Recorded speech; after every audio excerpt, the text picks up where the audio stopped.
बिस्मिल्लाहिर्रहमानिर्रहीम, अस्सलामु अलैकुम नाज़रीन। दिला स्टार से मैं हूं आपके साथ यासिर रशीद और मेरे साथ हैं सीनियर सहाफ़ी राना मोहम्मद अजीम साहब। नाज़रीन, सेनेट इंतखाबात में चेयरमैन सेनेट और डिप्टी चेयरमैन सेनेट का चुनाव होना है। इसको लेकर सियासी जोड़ तोड़ इस वक्त उरूज पर पहुंच चुका है, जहां पीडीएम ने अपने चेयरमैन और डिप्टी चेयरमैन के नामों का ऐलान कर दिया है। डिप्टी चेयरमैन उन्होंने दरअसल जमीयत उलमा इस्लाम फे को दिया है कि आप किसी को भी मुंतखब कर सकते हैं। तो दूसरी जानिब हुकूमत ने भी जमीयत उलमा इस्लाम फे को ऑफर की है। इब्तदाई तौर पर जो इतला थी उसके मुताबिक तो मौलाना अब्दुल गफूर हैदरी को यह कहा कि आप हमारे डिप्टी चेयरमैन सेनेट बन जाएं, लेकिन मौलाना अब्दुल गफूर हैदरी ने 92 न्यूज से जब यह गुफ्तगू की तो उनका यह कहना था कि हुकूमत ने राह चलते हम पे ऑफर यह रखी कि ऑपोजिशन डिप्टी चेयरमैन सेनेट की नशिस्त ले ले और चेयरमैन सेनेट की नशिस्त हुकूमत की हो, तो इस तरह बाहमी इश्तराक से हम बगैर मुकाबला किए ये इलेक्शन पास करवा सकते हैं। लेकिन उनकी जानिब से जवाब ये दिया गया कि ये पीडीएम फैसला करेगी, मैं जाती तौर पे फैसला नहीं कर सकता। मौलाना अब्दुल गफूर हैदरी, हुकूमत भी ये सोच रही है, पीडीएम की भी अभी यही मुशावरत चल रही है।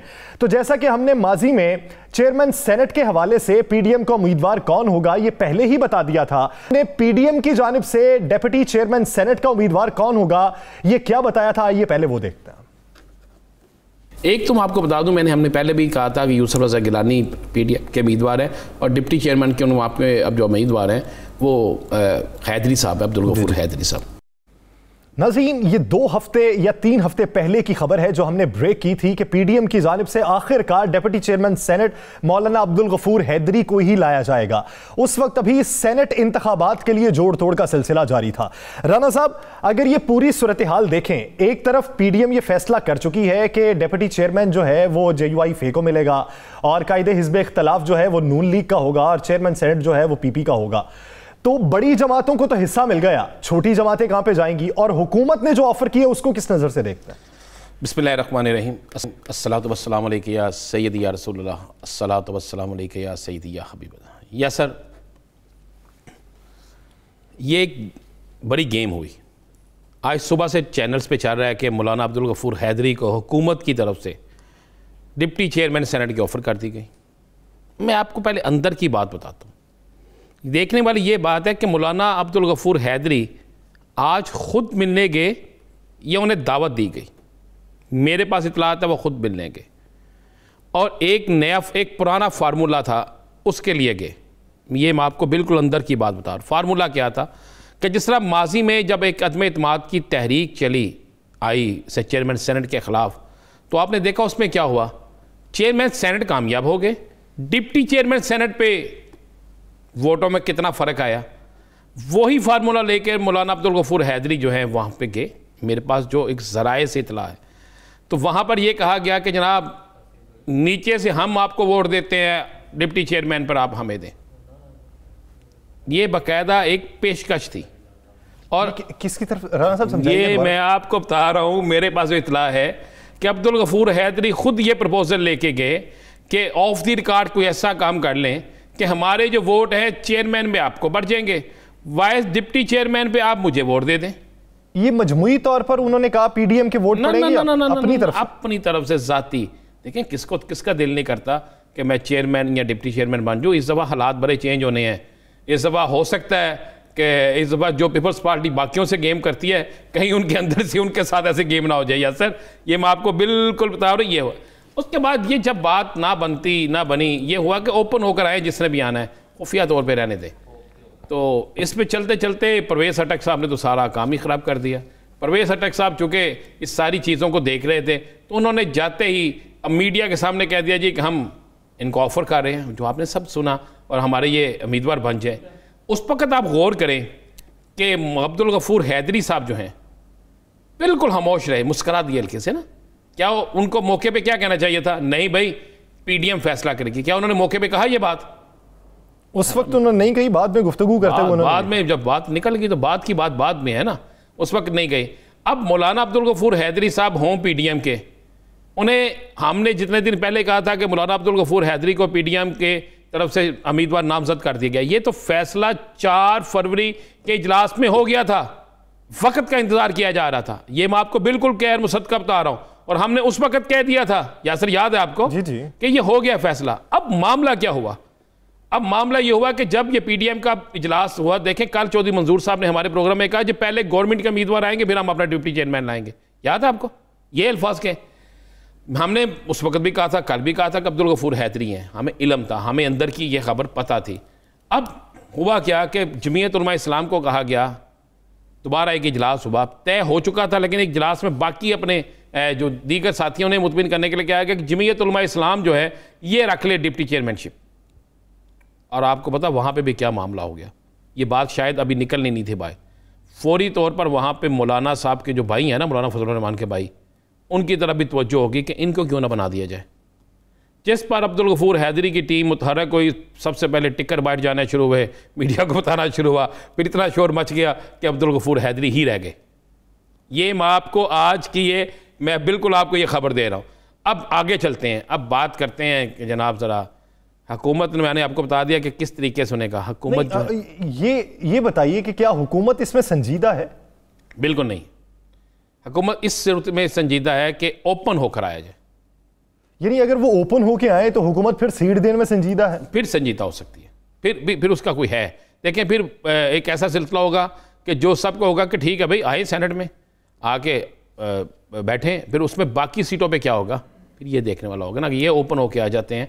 तो देखें 5-4 वोट जिस तरफ चले गए ना या सर, वो बलरा भारी हो गया, फिर तो ओपन हो गया ना सारा कुछ, फिर तो कोई दूसरी राय रह नहीं जाती। अब मैं आपको एक और बात बता दूं, आज जो बड़ी एक वहाँ पे हलचल है ना इस्लामाबाद, अब सारी सियासत इस्लामाबाद के अंदर है, तो मेरे पास बड़ी मुसद्दका इतलात ये हैं, बड़ी मुसद्दका इतलात कि अब्दुल गफूर हैदरी की नामजदगी पर नाराज़गी का इजहार कर दिया अख्तर मेंगल ने। अख्तर मेंगल के करीबी साथियों ने इस पर नाराज़गी का इजहार किया है कि क्या हम बलूचिस्तान के नहीं हैं, क्या हमें कोई सीट भी नहीं दी जा रही, ये लफ्ज़ इस्तेमाल किया है। राणा साहब, अगर इस पूरे सिनेरियो में देखा जाए तो अख्तर मेंगल के जो ग्रुप है उसका झुकाव ये चेयरमैन सेनेट पे हुकूमत की जानिब हो सकता है, क्योंकि इनकी मेल मुलाकातें काफ़ी चल रही। मैं कह रहा हूँ कि देखें संजरानी साहब जो है ना, जहन में रखिएगा, लोग इनको ले रहे हैं ईजी। संजरानी साहब जो है ना वो कुछ ना कुछ कर जाएंगे, उनके लोगों से रवाबत बड़े अच्छे हैं, उनकी टीम बड़ी मुतहरक है, हुकूमत उनके साथ खड़ी है। परसों आपको जोहराने में नज़र आ जाएगा कि जो लोग कह रहे हैं कि आज पीपल्स पार्टी एमकेएम की मुलाकात, आज किसी से मुलाकात, परसों आपको जोहराने में बहुत सी चीज़ें नज़र आ जाएंगी। ये जो आज़ाद उम्मीदवार आज शामिल हुए हैं पीटीआई में, ये बलूचिस्तान से ही है ना जी, किसी और जगह से तो नहीं है। टिकट भी तो पहले पीटीआई ने दिया था ना। चलें आज़ाद हो गए ना, एक इनमें इजाफा हो गया ना।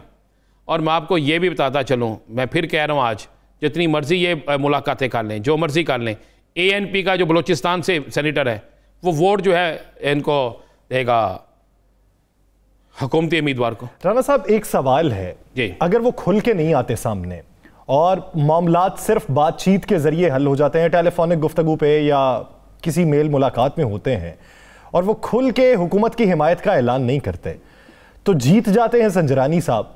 अब आप ये देखिए कि अददी अक्सरियत कम थी, उसके बावजूद संजरानी साहब जीत गए, तो वही कुलिया हुआ जो गिलानी साहब का सेनेटर मुंतखब होने के लिए था। फिर हुकूमत अपने आप को उस मौक़िफ़ से कैसे क्लियर करेगी कि यहाँ पे कुछ चला नहीं है? बड़ी सी बात आपने की, ये बड़ी डिस्कस हो रही है प्रोग्रामों में। तो अगर जुमेरात को ही, इलेक्शन से एक दिन पहले ही आपने ओपन अपने पत्ते शो कर दिए, और आज जिस तरह मैं कह रहा हूँ कि ANP का एक वोट पड़ेगा, उसकी वजह है ना यासर, वो शख्स जीता ही बलूचिस्तान की उस पार्टी की वजह से है जो संजरानी साहब के साथ खड़ी है, जो उनकी अपनी पार्टी है। तो किस तरीके से वो वोट उनको नहीं देगा? क्या बलूचिस्तान में इत्तेमाद की तहरीक या दीगर मामला जब शुरू हुए, वहाँ पे बड़ा फटा शुरू हुआ, तो वो कहाँ पे ANP का बंदे कहाँ खड़े थे? कहाँ खड़े थे? इनके साथ खड़े थे ना ज़ाहिर। तो इसी तरह होगा ना भाई। देखें, मान लें, मैं कहता हूँ यही बात ही मान लें, तो फिर जो आपने पहल किया उसका तो इंजाम होगा ना। जब आप अगर इस सेनेट के इलेक्शन में खुफिया रायशुमारी पे ना जाते तो सब कुछ हो जाता। लेकिन राणा साहब, वो फिर बात तो ये है ना, बात फिर आप भी, हुकूमत भी वैसी ही सियासत कर रही है जो अपोजिशन कर रही है, फिर मौक़िफ़ तो आपका जो है वो दुरुस्त तो साबित नहीं ना हुआ। नहीं फिर हो तो आप उसी, देखें, अगर आज इलेक्शन कमीशन ये फैसला कर दे और इलेक्शन कमीशन इस पर एक्शन ले ले, तो मैं समझता हूँ 12 तारीख का इलेक्शन जो है वो शायद ऐसा ना हो। तो राणा साहब, PDM के इजलास के अंदर मौलाना फजलुर रहमान ने मुतालिबा क्या रखा था? मौलाना फजलुर रहमान ने, हाँ मैं आपको बता दूँ, मौलाना फजलुर रहमान ने यह भी बात की वहाँ पर। उसने कहा जी ठीक है, आपको पता कल जो इजलास था उसमें भी तलखी हुई और आज के इजलास में भी काफ़ी बातें हुई। उन्होंने कहा जी ये किस तरह गारंटी होगी कि सेनेट का इलेक्शन इस्लामाबाद में होता है तो गिलानी साहब को वोट पड़ जाते हैं, नून लीग की उम्मीदवार को वोट उतने नहीं पड़ते। तो इसी तरह चेयरमैन सेनेट और डिप्टी चेयरमैन सेनेट के इलेक्शन में कोई ऐसा तो नहीं होगा। ये बाकायदा खदशे का इजहार कर दिया गया और उसी खदशे के पेश नज़र तो अब्दुल गफूर हैदरी साहब अपनी चाल चल रहे हैं, उसी खदशे के पेश नज़र तो बचा रहे हैं कि जनाब इस तरफ मेरी तरफ से तो मेरे साथ होना ही होना है, तो मैं उतने वोटों का कहीं से बंदोबस्त तो कर लूँ। अब हो ये रहा है कि अब कोई भी पीडीएम के अंदर, मैं आपको ये बड़ी बात खबर दे रहा हूँ, पीडीएम के अंदर अब गिलानी साहब के नीचे जो भी डिप्टी चेयरमैन होगा उसको गिलानी जितने वोट नहीं पड़ेंगे। जब यूसुफ हुसैन गिलानी साहब जितने वोट नहीं पड़ेंगे तो फिर क्या होगा, फड्डा होगा ना। आप एक दफ़ा तो आपने कह दिया जी इस्लामाबाद की नशिस्त पर मुस्लिम लीग नून ने जोर नहीं लगाया। भाई पीडीएम के उम्मीदवार थे ना, आप एक वोट मांग रहे हैं मोहम्मद बूटे का, तो नीचे मोहम्मद जमशेद का भी मांग लेना, गिलानी साहब का मांग रहे हैं उस बीबी का भी मांग लें। वोट तो दो ही मांगने हैं ना, पीडीएम का है ना इलेक्शन।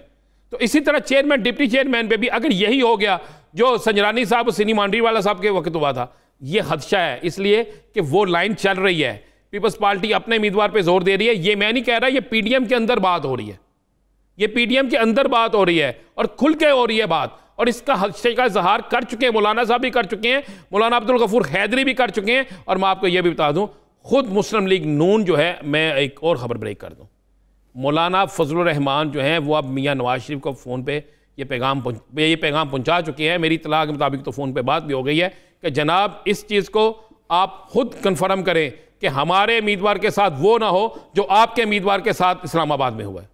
ये लफ्ज़ अदा किए गए हैं। लेकिन राना साहब अब आप ये देखें कि एक तरफ बातें चल रही हैं कि पैसा चल रहा है और गठरियों के मुंह खोले हुए हैं, दूसरी जानिब अब बाकायदा तौर पे वफ्द जा रहे हैं और खुलेआम मुलाकातें हो रही हैं। जैसे पीपल्स पार्टी ने एमकेएम से की, संजरानी साहब भी हर अपोजिशन नुमाइंदे के पास भी जा रहे हैं और दूसरे वफ्द भी तैयारी कर रहे हैं, तो बातें सब खुल के हैं। तो क्या अगर इसमें वफादारियां तब्दील हो जाती हैं तो उसको ये कहेंगे कि वफादारियां तब्दील हुई या ये कहेंगे कि पैसा? या सर एक चीज़ है, जब आप ओपन किसी को मिलने जाते हैं और वोट मांगते हैं, उसके बाद प्रेस कॉन्फ्रेंस करते हैं, तो कोई ये नहीं कहता कि जनाब आपने पैसे दिए हैं। जब टेलीफोन कॉल कोई पकड़ी जाती है, जब कोई ऑपरेशन कामयाब हो जाता है जिसमें वीडियो सामने आ जाती है, तो फिर वो वफादारी तब्दील नहीं होती, वफादारी खरीदी जाती है। और अगर ये इलेक्शन सेनेटर मुंतखब हुए उससे तो कुछ हद तक मुख्तलिफ ही होगा ना? नहीं, बिल्कुल मुख्तलिफ होगा। आप देखें, ये बिल्कुल मुख्तलिफ होगा। इसमें जहां पैसा चला, जिस तरह चल रही है बात, कल आपने भी किया 8 करोड़ पे या 10 करोड़ पे की बात चल रही है या 20 करोड़ की बात चल रही है। देखिए जहां पैसा चलेगा इस दफा पता चल जाएगा। और अगर कोई बंदा अपनी जाती हैसियत से, जाती तल्लक की बिना पर वोट लेता है तो वह भी पता चल जाएगा। एक एच तो संजरानी साहब को देना आप कि वो 3 साल से तो हैं ना, और 3 साल से उनके रूट्स भी हैं, बलोचिस्तान के अंदर तो रूट्स हैं ना उनके। और अगर आप अपने रूट्स को इस्तेमाल करते हैं तो जिस तरह पहले वो कामयाब हुए तो हो सकता है इस दफा फ़र्क बरात हो रहा है। या सर 2 वोट तो आज मैंने आपको कह रहा हूं कि ANP का वोट पड़ेगा, 1 वोट और आ गया आज़ाद का, अब फ़र्क रह गया 3 वोटों का। सिर्फ 3 वोट रह गए ना, जिसके पास 3 वोट आगे मजीद तो वो तो ले दे जाएगा। तो मेरी इत्तला के मुताबिक देखें, पिछली दफ़ा हम सब के अंदाजे, क्या तमाम पाकिस्तान के तजियाकारों के अंदाजे हफीज शेख पे जाके ख़त्म हो गए। हमें मान लेना चाहिए हमारे आइडिए, हमारे अंदाजे, हमारी खबरें ज़ीरो हो गई। लेकिन वो सियासी जो पैंतरे होते हैं, जो ज़मीनी हकायक होते हैं, जो मेल मुलाकातों थी, उनकी बुनियाद पे ही हमने हमने हकायक की बुनियाद पे किया।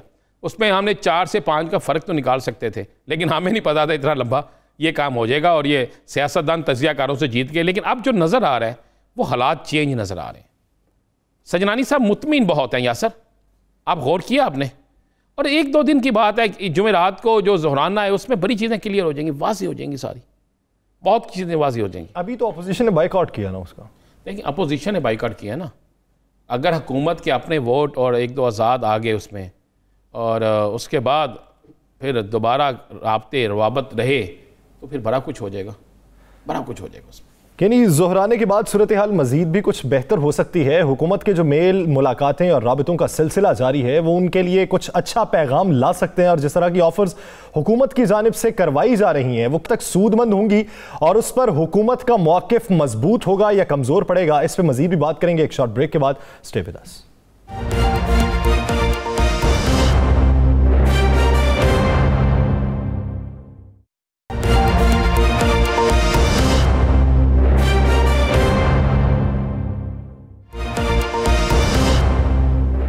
Welcome back. नाज़रीन, चेयरमैन सेनेट का इंतखाब, मेल मुलाकातें और साथ ही साथ गिलानी साहब को नाअहल करवाने के लिए जो हुकूमती नुमाइंदगान की जानिब से दरख्वास्त दी गई है, इस पर तफसीली बात करेंगे।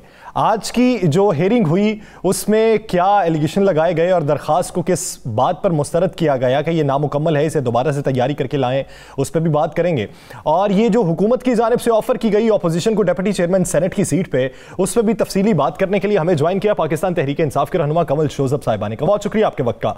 कमल साहिबा, बात का आगाज एक ऐसे सवाल से कि जब ये खबर मिली कि हुकूमत की जानिब से अपोजिशन को डिप्टी चेयरमैन सेनेट की नशिस्त की ऑफर हुई है, तो पहला सवाल जो जहन में जन्म लिया, वज़ीर आज़म Imran Khan floor of the parliament और बाकायदा जलसों में ये बात करते हैं अपोजिशन पीडीएम चोरों डाकुओं का टोला है, मुल्क से पैसा लूट के निकल गए, मैं अपोजिशन में भी बैठा तो इनको नहीं छोड़ूंगा। आज किस मसलहत के तहत उसी अपोजिशन के एक शख्स को डिप्टी चेयरमैन सेनेट की नशिस्त ऑफर कर दी गई? बिस्मिल्लाहिर्रहमानिर्रहीम, thank you very much Yasir. इससे पहले कि आप टेक ऑफ करें इसी सांस के साथ और एकदम सीरियस हो जाए और हमें भी कोई नहीं, अभी तो बात का आगाज है। मैं पहले ही आपको बता दूं, क्योंकि मैं आपसे पहले भी एक प्रोग्राम में बैठी थी तो उन्होंने मुझसे जब सवाल किया तो मुझे पता नहीं था, मैंने फिर चेक किया क्योंकि मुझे खुद सदमा और शौक लग रहा था कि ये कैसे हो सकता है।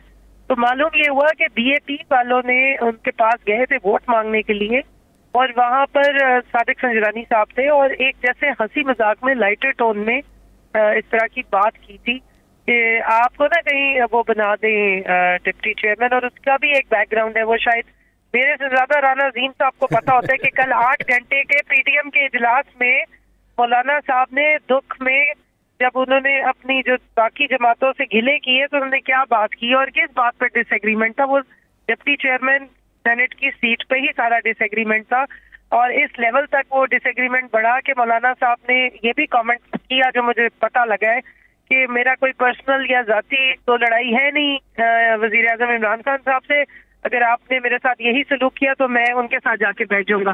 तो मेरे ख्याल में इसी बैकग्राउंड के तहत ये अजरा मजाक उनको ये बात बीएपी के जो हमारे आपकी तरफ आएंगे, लेकिन मैं थोड़ी सी वजाहत कर दूं।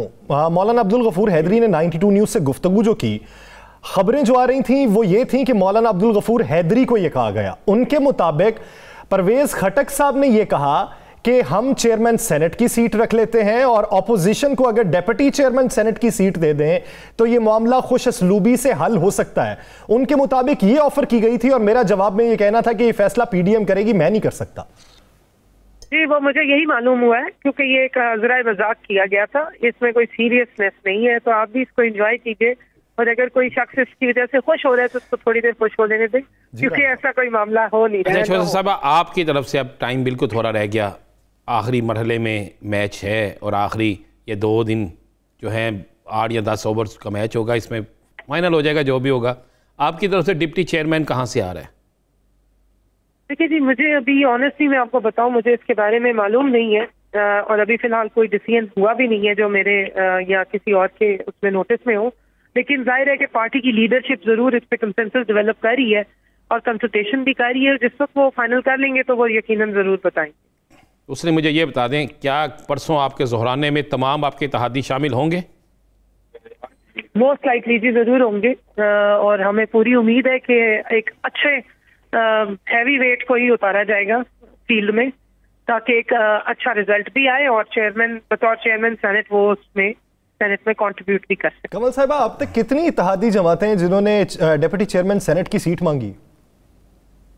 देखिए, मुझे एग्जैक्टली तो मालूम नहीं है, लेकिन इस तरह की मेरे नोटिस में खबर तो जरूर आई थी कि 1-2 लोगों ने शायद कहा है। तो आप देखते हैं कि क्या कंसल्टेशन होती है, जिस वक्त बड़ों की निश्चित होगी और बैठेंगे सारे आपस में कंसल्ट करेंगे तो जाहिर है कोई ना इस बात में कितनी हकीकत है कि अख्तर मेंगल के साथ आपके राब्ते मुकम्मल हो गए हैं? एएनपी का भी एक सेनेटर आपने तोड़ लिया है और 2 सेनेटर ऐसे भी हैं जिनमें से एक का तल्लक केपीके से है और एक का तल्लक सिंध से है, तल्लक उनका मुस्लिम लीग नून से है साबिक।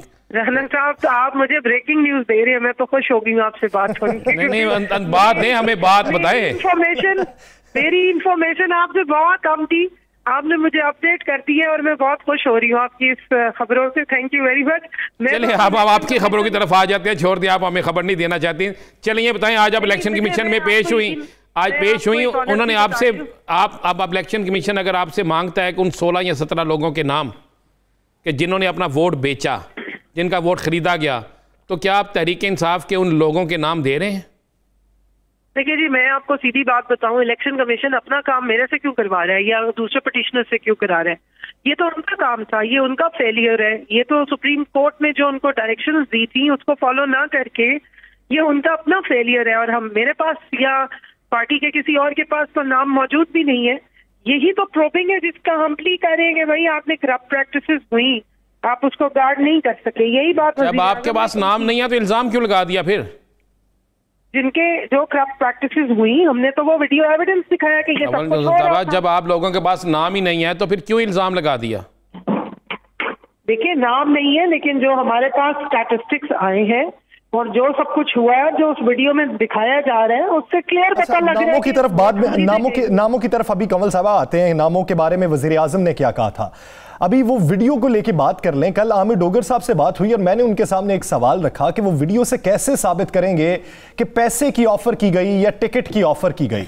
तो उनका ये कहना था कि वीडियो जो मंजर आम पे आई है वो अभी छोटी है और हमारे पास अभी बड़ी वीडियो मौजूद है जिसके अंदर पूरे शवाहिद हैं। आज तो इलेक्शन कमीशन ने वही बात कर दी है कि इस वीडियो से आप कैसे साबित करेंगे कि वोट जाया करने का सिर्फ तरीका बताया गया, पैसे लेने और देने की बात तो हुई नहीं।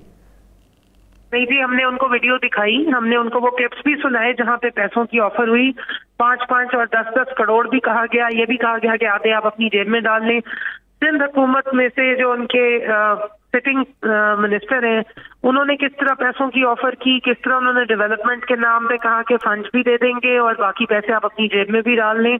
इसके अलावा रेट भी बताए गए और गिलानी साहब के बेटे ने कहा कि हम बहुत अच्छा पैकेज ऑफर कर रहे हैं, पैकेज डील बहुत अच्छी, ये लफ्ज इस्तेमाल की। ये सारी चीजें हमने कोर्ट में दिखाई। इसके अलावा मरियम बीबी ने तो आप सबके सामने अलग कहा कि नोट नहीं चले, हमारी PMLN की टिकट चली है। तो ये इंड्यूसमेंट के जुमरे में आती है और ये एतजाज एहसन साहब ने ये साउंड बाइट पे सारी बात की थी। तो बहुत सारा एविडेंस तो मौजूद है। अब अल्लाह करे कि इलेक्शन कमीशन का इरादा बन जाए कि जो स्टैंडर्ड्स उन्होंने डस्का के इलेक्शन में सेट किए हैं, अपने ही स्टैंडर्ड्स को वो मीट कर सकें और वही मैग्नानिमिटी और वही एफिशिएंसी और वही फुर्तियां दिखाएं। लेकिन डस्का के इलेक्शन को तो आपने चैलेंज कर दिया ना, डस्का के फैसले को तो आपने चैलेंज कर दिया।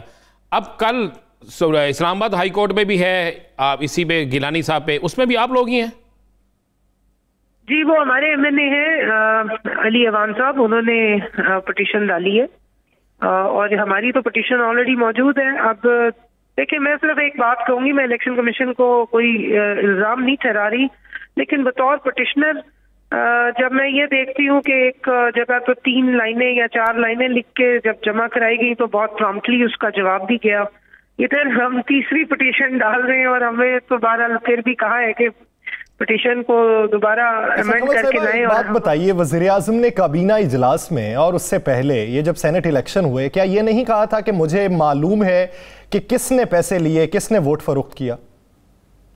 देखिए जी, अगर वज़ीर आज़म साहब ने कहा है तो यकीनन उनके पास इंफॉर्मेशन होगी, लेकिन ये काम इलेक्शन कमीशन का है कि पता लगाए। उनके पास भी सारी है। वज़ीर आज़म ने अभी जो तकरीर की थी वोट ऑफ कॉन्फिडेंस पे और उससे पहले भी कि आपके पास एजेंसीज हैं, आप ले लें उनसे इंफॉर्मेशन, मगर इलेक्शन कमीशन इरादा तो करे ना प्रोबिंग का। हमने तो 2 मार्च को वीडियो जमा कराई थी कि ये सारी करप्ट प्रैक्टिसेस हो रही है, ये इलेक्शन ट्रांसपेरेंट नहीं है। आप चोरी होने के बाद अगर जागेंगे तो कोई फायदा नहीं, पहले से इसको गार्ड करें जो आपको सुप्रीम कोर्ट ने। चलें कंवल साहब, इलेक्शन कमीशन कल क्या फैसला करता है वो देखा जाएगा, वो सबके सामने आ जाएगा। तहरीक इंसाफ ने KPK के अंदर 20 अपने अरकान को फारिग कर दिया कि आपने वोट बेचा। अब समझ लें कि वज़ीर आज़म साहब को 5 का पता है या 10 का पता है, इंटेलिजेंस रिपोर्ट्स इनके पास भी जाएंगी। जब ये इलेक्शन कमीशन को कह रहे हैं तो लाजमी बात है इनके पास भी जाएगी। तो अब आप अपने लोगों के खिलाफ कब एक्शन लेने जा रहे हैं जिन्होंने वोट फरोख्त किया? मेरा जी सबसे पहले तो ये इस वक्त व्यू है कि जिस बंदे का हमें पता चला है कि उसने इलेक्शन खरीदा है और लोगों के ज़मीरों के सौदे किए हैं और ओपनली उसका बेटा आके बता रहा है, वो खुद भी कह रहे हैं कि हमने 12 MNA इसको कांटेक्ट किया, हमने 14 को किया। इनको क्यों ना पहले रोका जाए कि ये सेनेट का जो आला ऐवान का पहले सेनेटर बनने और फिर उसके बाद वो आला ऐवान के सेनेटर के वो सेनेट के चेयरमैन बनने की ख्वाहिशात रख रहे हैं और सारे उनको सपोर्ट भी कर रहे हैं। तो सबसे पहले तो जो चीज सामने है सबके आंखों के, उसको तो रोकें।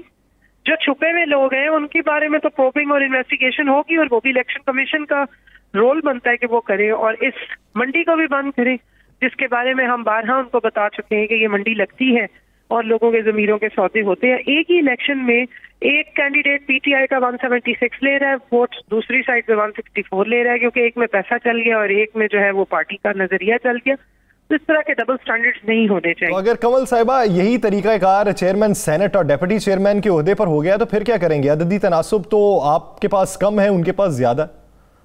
देखिए जी, अगर जमीर लोगों के जागेंगे तो सबके सामने जाग जाएंगे ना। हम तो ये बात पहले दिन से कह रहे हैं कि अगर आप जमीरों की सौदे नहीं कर रहे हैं और जमीर लोगों के जाग रहे हैं तो वो फर्क चीज है, वो फिर सामने होकर करेंगे।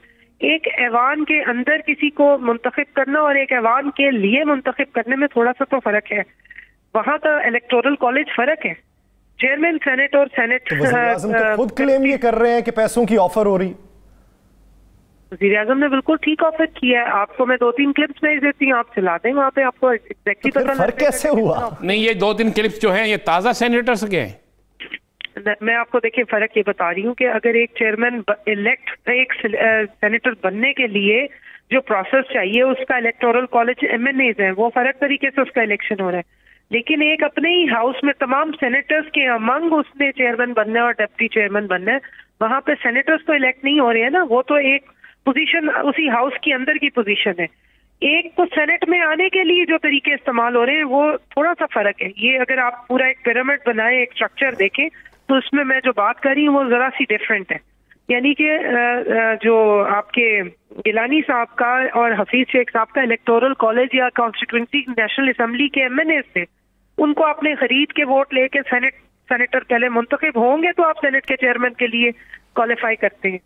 अच्छा, आगे साथ चल जाते हैं। आजकल एक अफवाह बड़ी गर्दिश कर रही है, कमल साहिबा आप तर्जमान भी हैं और वज़ीर आज़म के अहम इजलासों में भी शिरकत करती हैं और आपको बड़ी अहम ज़िम्मेदारी दी गई है। इलेक्शन कमीशन आप हो गए, फ़र्क हबीब हो गए।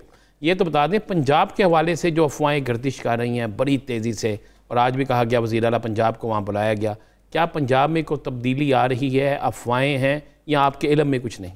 जी, पंजाब में बड़ी ज़बरदस्त तब्दीली आ रही है और आ चुकी हुई भी है। कि जिस इलाके का बजट चोरी होता था साउथ पंजाब का, वहां से जो बंदा आया हुआ है हमारे चीफ मिनिस्टर, वो बहुत काम करा रहे हैं। जिस तब्दीली की आप बात कर रहे हैं वो फिलहाल नहीं आ रही है। वो वजीर आजम का इस्तेहकाक है। जिस दिन उन्होंने सोचा कि वो तब्दीली लेकर आनी है तो फिर उनको हमें या किसी और को बताने की जरूरत नहीं होगी, वो हम सबको इकट्ठा ही पता लग जाएगा। सही, यानी ये जो अफवाहें हैं अभी महज अफवाहें ही हैं। वज़ीर आज़म की जानिब से फैसला किया जाएगा तभी कोई बड़े पैमाने पर तब्दीली हो सकती है। बहुत शुक्रिया कमल शोज़ब साहब इस हवाले से अपना वक्त देने के लिए। नाज़रीन, दीगर इश्यूज़ पर बात करेंगे एक शॉर्ट ब्रेक के बाद। Stay with us.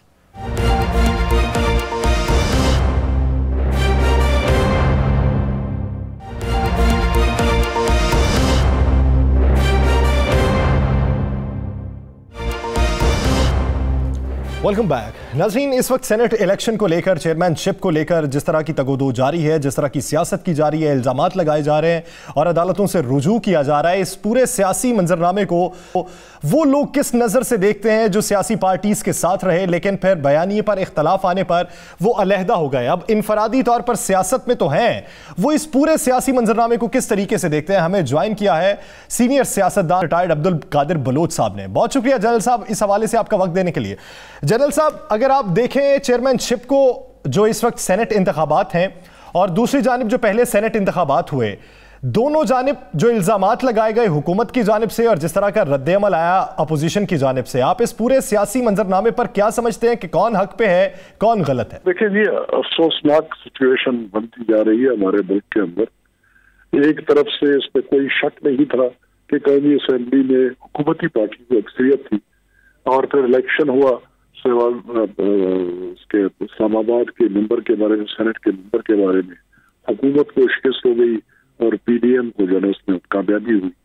और इससे पहले सेनेट के चेयरमैनशिप के लिए मेजॉरिटी थी अपोजिशन पार्टियों की और बहुत अकलियत में थे हुकूमती पार्टी, और नतीजा आया तो हुकूमत के हक में आया और 15-20 मेंबर्स जो है वो फ्लोर क्रॉस करके उस तरफ चले गए।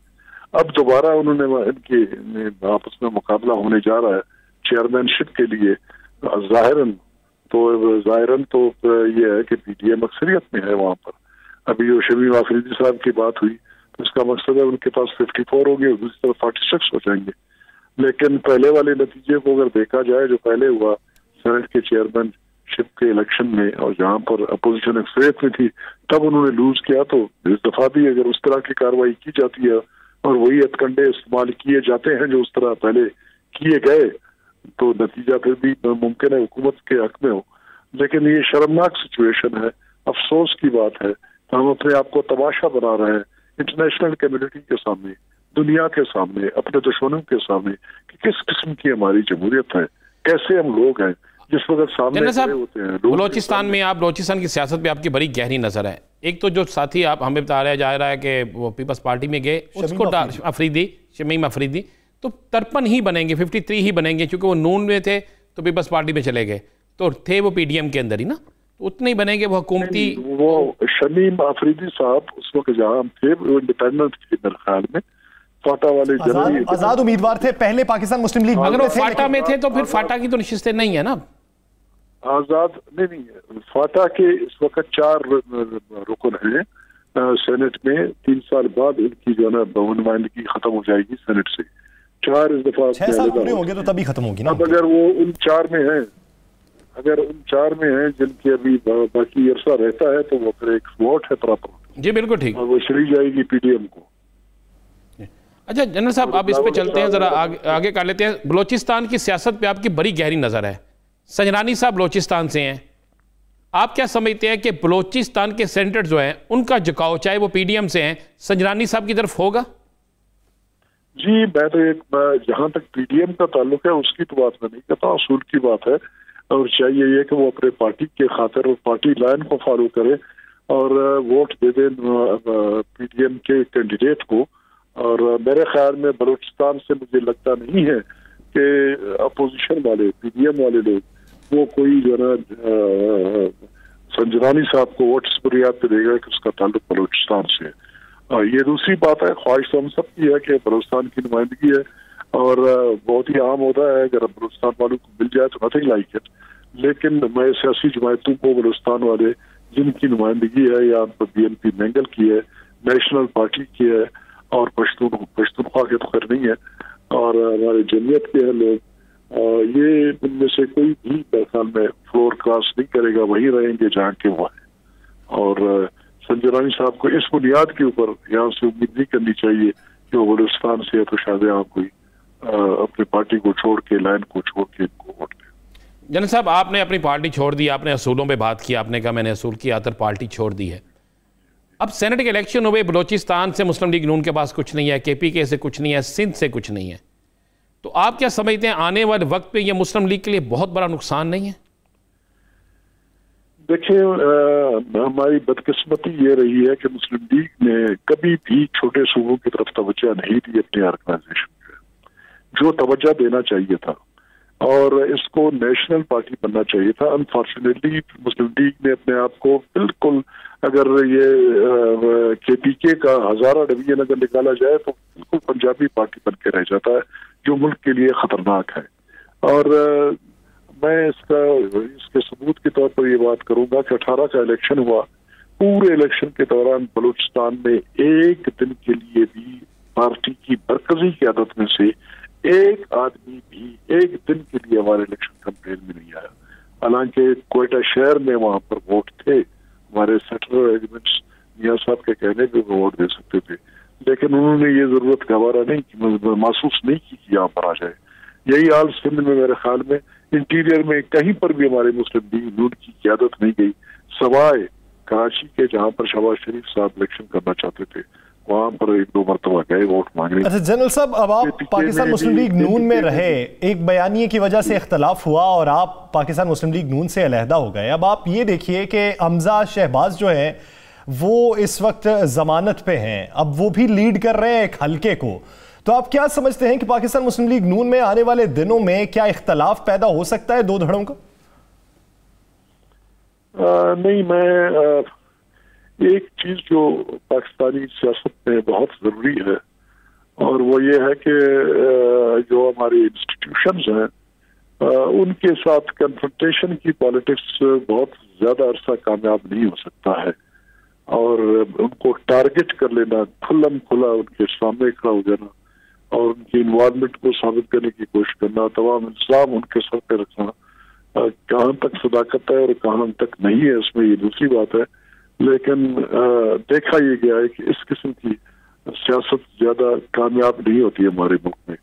और इस वक्त मुस्लिम लीग नून अनफॉर्चुनेटली एस्टेब्लिशमेंट के अगेंस्ट खुल के खड़ी है, नाम लेके क्रिटिसाइज करते हैं, तमाम इल्जाम उनके सर पे डालते हैं। जहाँ कामयाबी होती है तो वहां पर उनकी थोड़ी बहुत तारीफ कर देते हैं, जहाँ नाकामी होती है फिर इल्जाम की वही शिद्दत आ जाती है जो कि रही है, जो मुल्क के वफाद में नहीं है ये चीज। और हर तरफ से चाहे वो अदारे भी हों और चाहे सियासी पार्टियां को, सियासी पार्टियों की कोशिश ये होना चाहिए कि किसी सूरत में अदारों को इन्वॉल्व न कर ले मुल्क की सियासत में, और अदारों को चाहिए वो खुल के ये डिमांड करें कि हमें हमारे गैर जरूरी तौर पर हमें घसीटा न जाए मुल्क की सियासत में, सियासतदान हम सियासत करें और अदारे जो है ना चैनल साहब प्रोफेशनल जो ड्यूटीज है वो सियासत आपने की, सियासत में रहे, सियासी जमात में रहे, बड़े अहम ओहदे पे रहे, तमाम मामला देखे, आजकल आप बिल्कुल इंडिपेंडेंट है। आने वाले दिनों में पहले भी हमने कई दफ़ा सवाल पूछा, कोई सियासी जमात को ज्वाइन कर रहे हैं, कोई नई सियासी जमात बना रहे हैं, किसी तरफ जाने का फैसला किया या सियासत को अलविदा कह दिया? नहीं जी, मैं बात यह है कि मैं खुद इस पोजीशन में नहीं हूँ कि कोई सियासी जमात में बना सकूँ। मेरे पास वो वसाइल नहीं है और न मेरा एज परमिट करता है मुझे इस बात के लिए, और वो लॉन्ग टर्म की कार्रवाई होती है। तो जाहिर है मैं तो किसी और सियासत को खैरबाद करने का भी कोई इरादा नहीं है मेरा। मैं अपने सूबे में काम करने की बहुत सख्त गुंजाइश है, हद से ज्यादा गुंजाइश है और हद से ज्यादा करने की जरूरत है। यहाँ पर मैं चाहता हूँ कि कुछ मैं कंट्रीब्यूट कर लूँ, और उसके लिए मैं सियासत से अपने आप को दस्तबरदार नहीं करना चाहता। और मैं तो किस सियासी जमात पे शमूलियत का इरादा रख रहे हैं या सोच है किस सियासी जमात के साथ जाएंगे? आपके सवाल का जवाब मैं इस तरह देने की कोशिश करूंगा कि मैं मुल्की लेवल की किसी सियासी जमात का हिस्सा बनना चाहता हूँ या मुल्की लेवल की सियासत में करना चाहता हूँ। मुल्की लेवल पे इस वक्त 3-4 पार्टियां हैं, जमीयत उलमा इस्लाम है, पीपल्स पार्टी है और तारीख इंसाफ है और मुस्लिम लीग नून है। तारीख इंसाफ को मैं 10 साल क्रिटिसाइज करता रहा हूँ। अब अगर बेशर्मी में आके और कल मैं उनमें शामिल हो जाऊं और फिर मेरे जो है ना वो क्या कहते हैं वीडियो शॉट्स निकाले मुझे दिखाए जाएं कि ये कर रहे थे और ये बोल रहे हो, बड़ी शर्म की बात है। और न मैं समझता हूँ कि वो इस पोजिशन में है कि डिलीवर कर सके। वो पिट चुके हैं, उनसे इस बात की गुंजाइश ही नहीं है कि वो वोट ले सके या कार्रवाई कर सके या मैं अपना वो मकसद उनमें रह के पूरा कर सकूं। सियासत को खैरबाद कहने का भी इरादा नहीं। मुस्लिम लीग नून को तो मैं ऑलरेडी छोड़ चुका हूँ। पीपल्स पार्टी है और जमीयत उलमा इस्लाम है। मजहबी तौर पर मैं भी किसी मजहबी जमात का अब तक मैंने सोचा ही नहीं है। पीपल्स पार्टी के बारे में ऑफर है और अभी तक हमने कोई फैसला नहीं किया। तो देखते हैं अगर आप जाएंगे पीपल्स पार्टी के ऑफर्स की तरफ तो आप और सनाउल्लाह ज़ोहरी साहब सारे इकट्ठे जाएंगे या आप अकेले जाएंगे? नहीं, मैंने कहा अभी तक मैंने कोई फैसला नहीं किया। नहीं, अगर फैसला करते हैं तो इकट्ठे ही फैसला करेंगे जी। अगर गए तो वो इकट्ठे हैं, कोई ऐसी बात नहीं। यानी अगर किसी तरफ जाएंगे तो इकट्ठे जाएंगे, लेकिन अभी फिल वक्त कोई फैसला नहीं किया और ना ही अभी सियासत को खैरबाद कहने का इरादा किया। बहुत शुक्रिया जनरल रिटायर्ड अब्दुल कादिर बलोच साहब इस अपना वक्त देने के लिए। नाज़रीन, दीगर इश्यूज़ पर बात करेंगे एक शॉर्ट ब्रेक के बाद। Stay with us.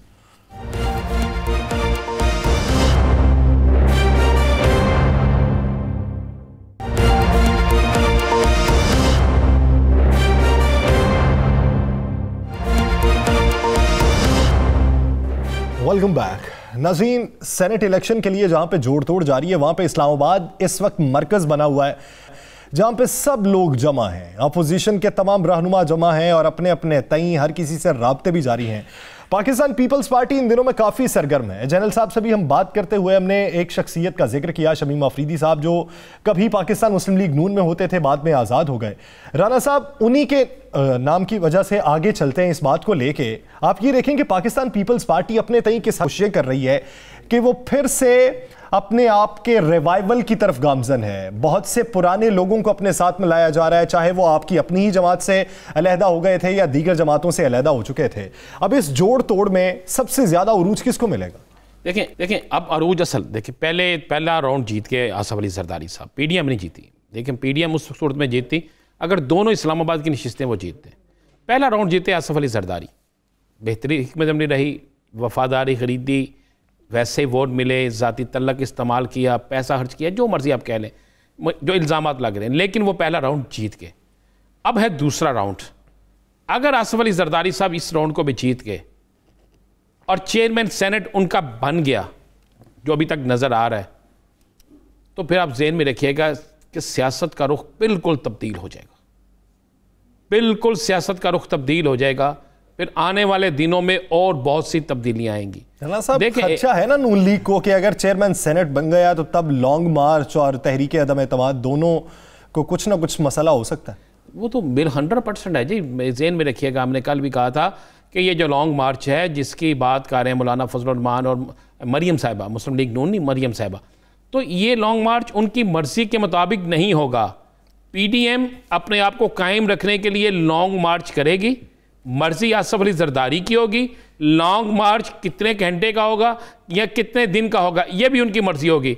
मौलाना फजलुर रहमान की मर्जी, मरियम की मर्जी नहीं होगी, ये ज़हन में रखिएगा। देखिए, आजकल इस्लामाबाद सियासत का घर बना हुआ है। सारी सियासत इस्लामाबाद में हो रही है। पीडीएम इस्लामाबाद में, गवर्नमेंट इस्लामाबाद में, जरदारी इस्लामाबाद में, सारे लोग इस्लामाबाद में बैठे हैं। और जब इस्लामाबाद में ये बैठे हैं और बैठ के ये सब कुछ कर रहे हैं, तो उसके बाद बिल्कुल वाज़े नज़र आता है कि अगर ये एक मैच जीत गए हैं, दूसरा मैच भी जीत के, तो ये जो सीरियल थी ना 3 मैचों की, वो तो वैसे इनके नाम होगी ना। फिर तीसरा मैच जो है वो ये जीतें या हारें, वो है मैच अदम इत्माद का। अदम इत्माद अब नहीं है, अब तो 6 माह तो गुजर जाएंगे ना।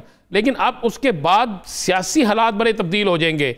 बहुत से पंछी जो है उड़ना शुरू हो जाएंगे। बहुत से पंछी जो है अपना नया घोंसला जो है वो उसे तलाश करना शुरू कर देंगे। ये इस तरह होगा। गो इंतज़ार करें कुछ अरसे का, जो मर्जी करें, ये होगा। मैं आपको ये भी बताते चलूँ, या सर, इस्लामाबाद के हालात बड़े गर्म सियासी हालात हैं। 12 मार्च से लेके पहले 12 मार्च से पहले राना साहब वो सीएम पीएम मीटिंग का भी तो बता देना कि क्या उससे कोई तब्दीली आने वाली है। इशारा देखिए, मुझे आज किसी ने कहा कि 2 ऐन की हुकूमत नहीं रहेगी, 1 ऐन हुकूमत करेगा। हाँ, ये मुझे किसी ने कहा जी। अब वो कहने वाले कह रहे हैं ना, वो कह रहे हैं कि 2 ऐन नहीं, 1 ऐन हुकूमत करेगा। अगर आप दोनों ऐन की हुकूमत रखते हैं तो शायद आगे जाके मसाइल पैदा हो। ये अफवाहें गर्दिश कर रही हैं, मैं नहीं कह रहा। ये बड़े ज़िम्मेदार लोग जो हैं ये लेकिन आज गवर्नर पंजाब ने तो खुल के कहा है सारी कियासराई हैं, सारी की सारी गलत है। देखिए, होना भी ऐसा चाहिए। जो भी आज उनके हुकूमती तर्जमान ने भी कहा है कि बुज़दार साहब ज़ीर आला हैं, यही रहेंगे। और अभी हमारे प्रोग्राम में भी कहा। लेकिन आप ये भी देखें ना, कल आमिर डोगर ने भी एक बात की थी कि अक्सरियत जो है वो तब्दीली चाहती है। ये तो हमने तो नहीं कहा था। आमिर डोगर उनके बड़े अहम रहनुमा है, वज़ीर आज़म के पास जाते हैं, ये तो उनका कहना था। चले आइए 12 मार्च से 26 मार्च तक। मेरे पास जो इतला 26 की बजाय आप ज़रा इसको 28 मार्च पे ले जाएं। क्यों? 2 दिन का मार्जिन दे दें। जो हमारे इतला है कि ये 12 से 28 मार्च तक सियासत के इतने ज़्यादा उतार चढ़ाव हैं कि जो आप सोच नहीं सकते। पता क्या, सोशल मीडिया पे जो लोग बैठे हैं, 28 तक फिर क्यों महदूद है? लंबा करना है तो फिर और लंबा करना। नहीं, लंबा नहीं जा रहा। आपको 12 से 28 मार्च के दरमियान बहुत सी चीज़ें आपको होती नजर आएंगी। बहुत सी अनहोनियाँ होती नजर आ जाएंगी। बहुत से अरूज को जवाल और जवाल को अरूज होगा। ये मैं आपको बिल्कुल ठीक कह रहा हूँ। राना साहब, क्या होगा इसमें? आप डस्का इलेक्शन को भी गुजार रहे हैं। मैं इसीलिए कह रहा हूँ ना, ज़रा थोड़ा टाइम दे देना। डस्का इलेक्शन के मतलब ज़रा कल कोर्ट का फैसला या कोर्ट में हेयरिंग है, उसका भी ज़रा देख लें। और उसके बाद डस्का इलेक्शन में आपको ये भी चले मैं बता दूँ, डस्का इलेक्शन इस दफ़ा पीडीएम की मर्ज़ी के मुताबिक भी नहीं होगा। पीडीएम समझती है कि हम शायद इस दफ़ा डस्का इलेक्शन में पहले से ज़्यादा वोट ले जाएं, ये भी नहीं होगा। उसकी बुनियादी वजह क्या है? उनके मुतालिबात तो पूरे हो गए। उन्होंने रिटर्निंग ऑफिसर्स जो थे, प्रिजाइडिंग अफसरान जो थे, वो जो 20 हल्के थे उनकी तो टीमें तब्दील कर दी। सारी टीमें और तब्दील कर दें। वो 20 हल्कों में जो 20 हल्के थे उनमें अक्सरियत है पीटीआई की, मान लें। और जब पीटीआई की अक्सरियत है, इसी वजह से तो उन्होंने फिर पूरे हल्के का कह दिया ना। तो मुझे बताएं कि पहले जो उन्होंने फुल मुकम्मल जोर लगा के जितने वोट लिए थे, क्या इनको नहीं पता चल गया कि इनके किस किस पोलिंग स्टेशन थे वोट कम पड़े हैं, किस पोलिंग स्टेशन ये लूज थे? तो ये नहीं खेलेंगे। तवक्कुआत के मुताबिक इन्हें फिर से वो वोट नहीं मिलने वाले और 12 मार्च से लेकर 28 मार्च तक काफ़ी अपसेट होने वाला है। वो किसी भी तरफ हो सकता है। सियासत काफ़ी गर्म रहने वाली है। मार्च काफ़ी गर्म गुजरेगा। द लास्ट स्टार से मुझे और राना अजीम साहब को दीजिए इजाज़त। अल्लाह के बाद।